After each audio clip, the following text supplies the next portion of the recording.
और बड़ी खबर आपको बताते हैं, हाथरस हादसे पर बोले समाजवादी पार्टी के नेता और सांसद रामगोपाल यादव।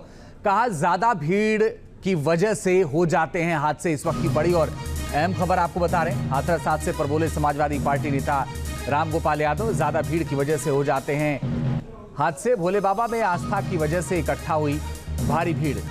सरकार को सुरक्षा संबंधी नियम बनाने चाहिए, यह कहना है समाजवादी पार्टी के राज्यसभा सांसद रामगोपाल यादव का।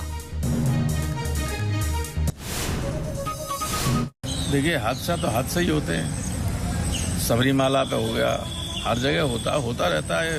जब कई बार ऐसी स्थिति बन जाती है, ज़्यादा भीड़ हो गई, आस्था इतनी थी भोले बाबा से लोगों को, इतने बड़े पैमाने पर भीड़ हो गई, और जब वो चले और पीछे लोग चले जैसा कहा जा रहा है, हालांकि अब तो ये जांच का बिंदु है, जांच चल रही, तो उसमें एक हादसा हो गया। गवर्नमेंट इसकी जांच कर रही है, जांच करने के बाद सारी स्थिति सामने आएगी। लेकिन हादसा है, ये कोई डिजाइन या किसी के द्वारा साजिश का रास्ता नहीं, जैसा कुछ लोग कहने लगे। और हाथरस हादसे पर बोले समाजवादी पार्टी के राष्ट्रीय अध्यक्ष अखिलेश यादव।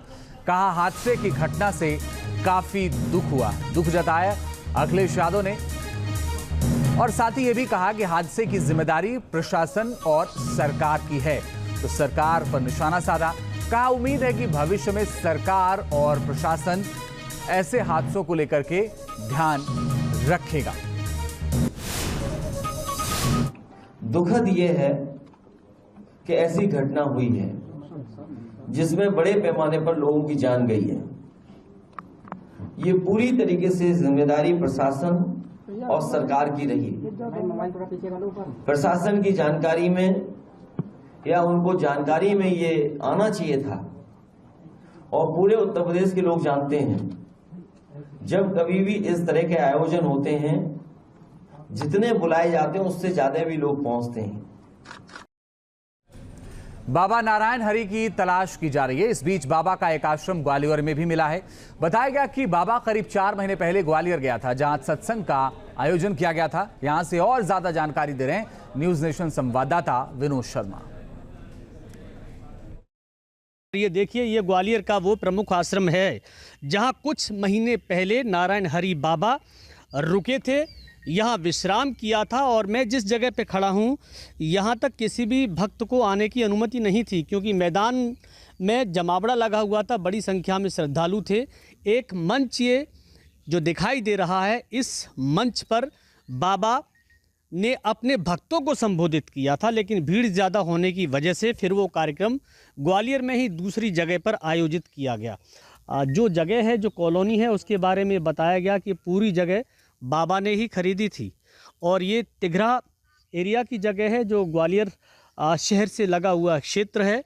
और तकरीबन जो मुझे दिखाई दे रही है, ये जगह लगभग 12 से 15 बीघा के आसपास की होगी, जिसमें ये आश्रम बना हुआ है। बाहर एक बोर्ड लगा हुआ है। कितने लोग यहाँ पे रहा करते थे, कब बाबा आए थे? बाबा तो 2 महीने के समथिंग आसपास यहाँ पे आए थे, पर आने के बाद में आचार संहिता ये लगने के बाद में बाबा यहाँ से चले गए थे। और जाने के बाद में उन्होंने यहाँ पे उसके बाद में अपना डेरा उन्होंने कर दिया था, स्थान ले लिया था उन्होंने, क्या आप ज़मीन भी ले ली थी।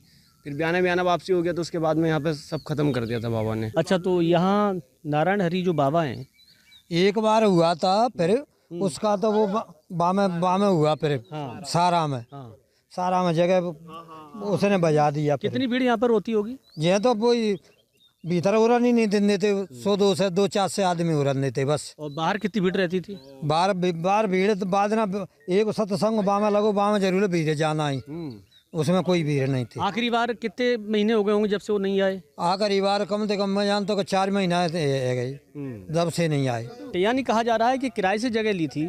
अब ये किराए से जगह लेने के बाद आगे जो इसके मालिक हैं वो क्या कर रहे हैं, क्या नहीं कर रहे हैं, लेकिन जो नारायण हरि बाबा हैं उनका लिंक यहाँ से ग्वालियर से ज़रूर है। और इस इलाके में, ग्वालियर चंबल में भी उनके बड़ी संख्या में अनुयायी और शिष्य हैं।